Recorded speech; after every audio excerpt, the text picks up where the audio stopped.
todo esse contexto que eu expliquei para você agora me fez um médico melhor, um residente melhor. O meu currículo saiu muito legal. Assim, era um currículo que você via que aquela pessoa tinha se esforçado.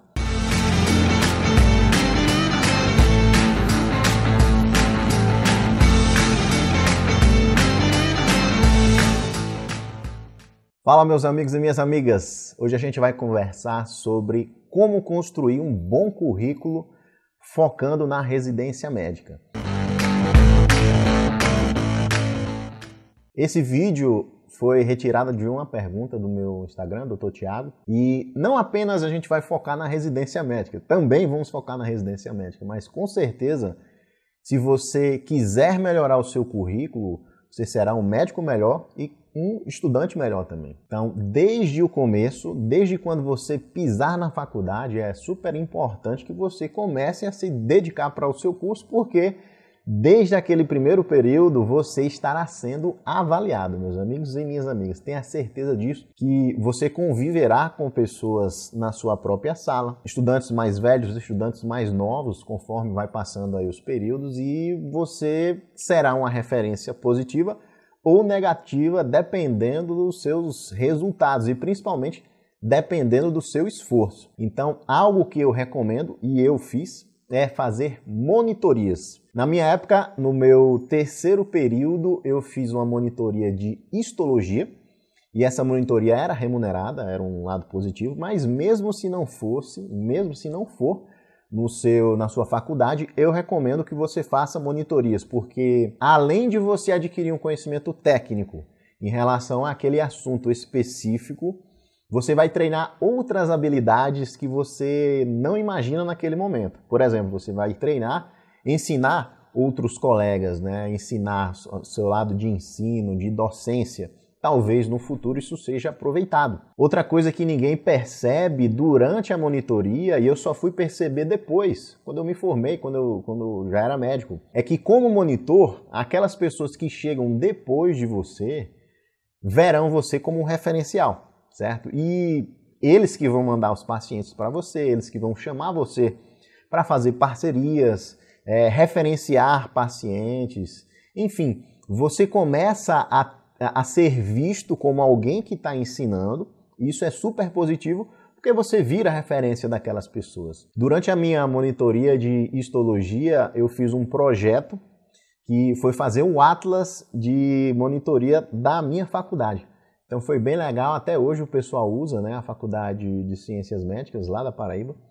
E tem esse atlas aí de histologia que eu fiz um projeto, digamos assim, para produzir algo. Depois eu fiz uma monitoria de bases da técnica cirúrgica e anestésica. Eu não tinha a mínima noção que eu ia ser anestesista e na hora lá, durante a monitoria também, passou bem tranquilo, mas foi muito engrandecedor. Eu conheci todos os equipamentos que se usavam na anestesia, conheci os equipamentos que se usavam nas cirurgias, né? Você tem que explorar tudo para você ensinar aquilo aos seus colegas. E muitos dos meus amigos hoje em dia, né, que são mais novos da minha época de faculdade, eles ainda me veem como referencial. Por quê? Porque eu era um bom monitor. Inclusive eu era conhecido como Thiago Monitor. Sempre estava ali fazendo monitorias, eu me esforçava para dar boas monitorias, né, serem monitorias interessantes para o pessoal que estava ali aprendendo comigo. E isso você já está construindo a sua imagem profissional. Um segundo ponto que eu aconselharia ali para o meio do curso, a partir do sexto período, são os estágios extracurriculares. O que é isso, Thiago? Os hospitais, geralmente, eles oferecem estágios, seja em emergência, estágios em centros obstétricos, intensiva, né? Estágios em UTI. Então, você tem que ativamente buscar esses hospitais, saber se existem esses concursos, né? São como concursos públicos. Você faz a prova e você vai estagiar naqueles hospitais. Caramba, Thiago, no meu hospital, no meu estado, não tem estágio. Então, nesse caso aí, foi exatamente o que aconteceu comigo. Lá em João Pessoa, na Paraíba, não existia estágio, não existia esses concursos públicos para estágio, né? Quando eu entrei na faculdade, eu acho que foi o último estágio que eles fizeram. Por quê? Devido à lei do estágio, você tem que pagar os estagiários. Então, se é um estágio oficial, Você tem que ser remunerado.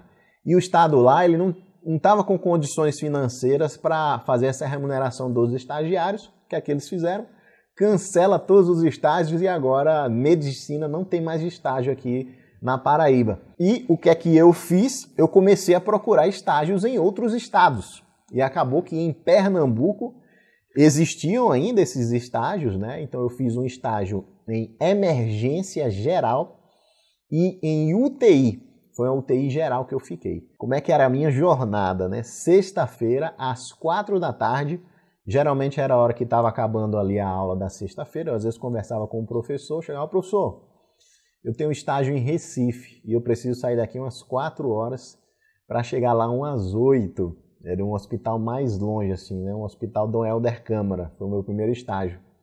E aí eles me liberavam, óbvio, eles viam que eu estava persistindo, né? É algo fundamental para a formação de qualquer médico. E aí eu saía de João Pessoa às 4 horas da tarde, tinha um Ford Casinho preto, parecendo aquelas baratinhas, né?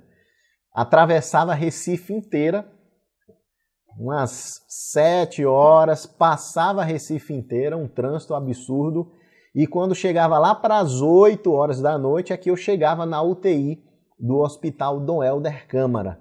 E eu começava esse estágio lá às sextas-feiras, né, às 8 horas da noite, acabava o estágio às 7 horas da manhã, do sábado, só que eu aproveitava que já estava ali e permanecia mais algumas horinhas, né? Quando dava umas 5, 6 horas da tarde do sábado, aí que eu voltava para João Pessoa. Ou seja, eu fazia umas 20 horas, digamos assim, de plantão, e para mim era muito construtivo. Foi lá que eu aprendi a intubar, foi lá que eu fiz a minha primeira intubação, foi lá que eu peguei o meu primeiro acesso venoso central. Não cheguei a pegar artéria, mas vi muitos médicos pegando punção arterial.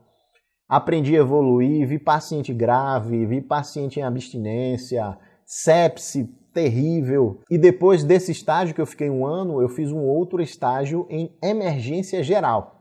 Fui no Hospital Agamenon Magalhães, é lá no coração de Recife, né? Mais uma vez eu saía às 4 horas da tarde, pegava aquele trânsito, pegava estrada, né, BR-230, e pegava um trânsito maravilhoso lá em Recife. Só que era muito prazeroso para mim, eu adorava ir, porque eu estava na sede de conhecimento, né? E eu digo a você, esses 2 estágios me fizeram crescer muito como médico. E já na faculdade, isso daí foi entre o meu 6º ao 8º, 9º período. Já na faculdade, a minha visão era completamente diferente dos meus colegas que nunca estagiaram na vida. Foi por isso que eu saí pronto para trabalhar em emergência, trabalhava em UTI cardiológica, trabalhei em SAMU. Assim que eu me formei, eu tinha total segurança para trabalhar em qualquer lugar que eu quisesse. Por quê? Eu já tinha vivência de emergência, eu já acompanhava os médicos na emergência. Caramba, Thiago, procurei no meu estado, não tem estágio. Procurei nos estados vizinhos, também não tem. Abri o site dos hospitais, conversei com meus colegas, conversei com os professores, conversei com a faculdade, não tem estágio, Thiagão. E agora? Vou ficar com essa falha na minha formação? E eu considero que é fundamental fazer qualquer tipo de estágio. Você vai para o plano B. Qual é o plano B? Você vai chegar para um colega seu que já seja médico, para um parente seu que já seja médico, ou até para um professor que tenha uma abertura melhor. Você vai chegar para ele e vai falar: professor, é o seguinte, eu estou muito interessado, eu quero aprender muito sobre emergência, se ele for emergencista, se ele for intensivista, você vai falar que quer aprender mais sobre UTI, e você vai perguntar para ele se você pode acompanhá-lo durante um plantão inteiro, certo? Tem que ser o plantão inteiro e esse acompanhamento tem que ser durante 1 ano. Não adianta ir uma vez por mês e achar que está aprendendo nada não, meus amigos. Tem que existir essa regularidade. Você precisa de horas dentro do hospital, horas de voo, porque às vezes você passa ali 2, 3, 4 plantões naquela rotininha, naquela rotina de sempre, né? Até uma coisa monótona, só que chega um momento que você vê algo que só quem estava ali presente naquele momento vai viver.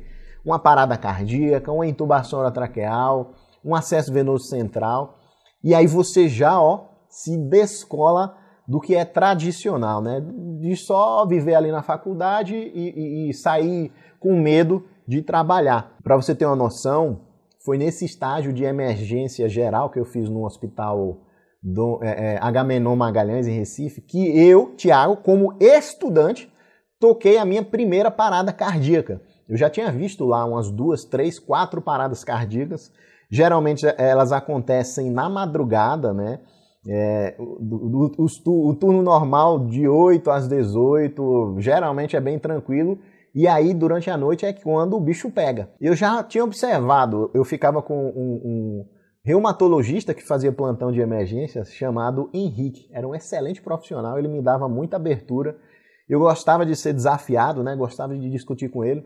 E aí eu já tinha presenciado algumas paradas com ele. E acabou que nessa, eu cheguei primeiro na parada e já comecei lá, né, a movimentar, dar ordens, comecei a marcar o tempo.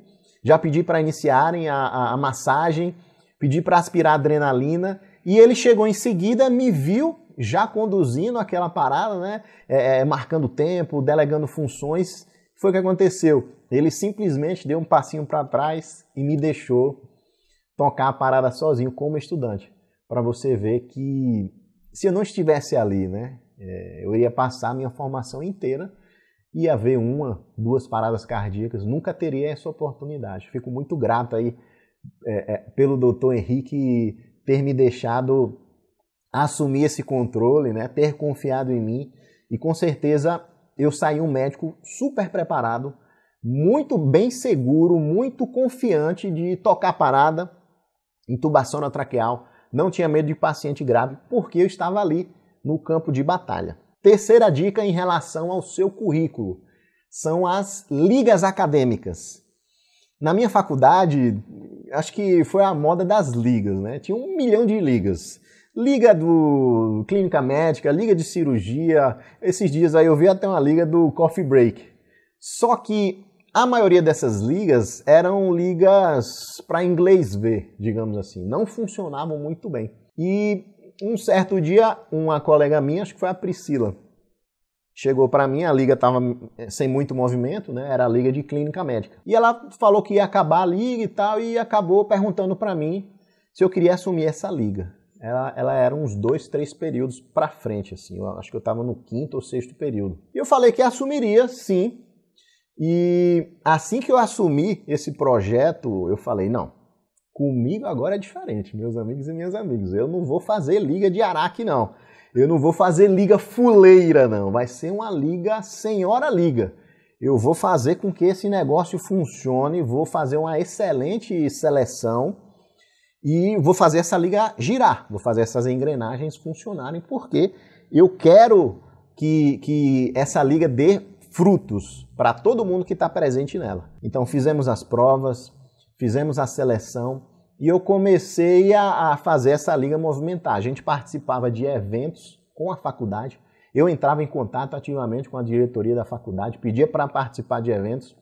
No meu tempo aí tiveram algumas pessoas da liga que não estavam tão dedicadas assim e eu acabei conversando com elas, né? Algumas saíram, outras foram saídas e outras melhoraram o comportamento, começaram a levar o projeto mais a sério. E todos os meses, religiosamente, a nossa liga fazia um evento. A gente convidava um professor que a gente gostava, um professor que tinha uma didática legal, para dar uma palestra específica para a liga. A gente fazia uns certificadozinhos, um coffee break bem legal. O ingresso era entre 5 a 10 reais, mas acontecia. Todos os meses a nossa liga era conhecida por fazer esse evento e sempre tinha bastante gente. Um dos melhores frutos dessa liga que eu presidi, né, como o presidente da Liga Acadêmica de Clínica Médica, foram artigos publicados em revistas. E aí vem o nosso quarto ponto. Na faculdade é muito comum surgirem oportunidades para você fazer banners, que são os posts, né? Pôsteres. Posts a gente faz no Instagram. Os trabalhos em post. Existem também as apresentações orais. Sendo que não adianta você ficar muito focando nos pôsteres, porque, se eu não me engano, entre 5 a 8 aí já é a quantidade máxima que a maioria das residências vai pontuar no seu currículo. Então você tem sim que fazer esses tipos de trabalho para congressos, só que o seu foco principal tem que ser em 2 fatores: capítulos de livro e publicações em revistas indexadas. E foi graças a essa liga, a gente trouxe um professor que era muito engajado assim com publicação. Na minha faculdade, por ser uma faculdade particular, era muito pobre em relação a isso, né? Não existia essa cultura, mas eu fui atrás, eu me associei com esse professor e a gente conseguiu publicar 2 artigos na Revista Brasileira de Clínica Médica.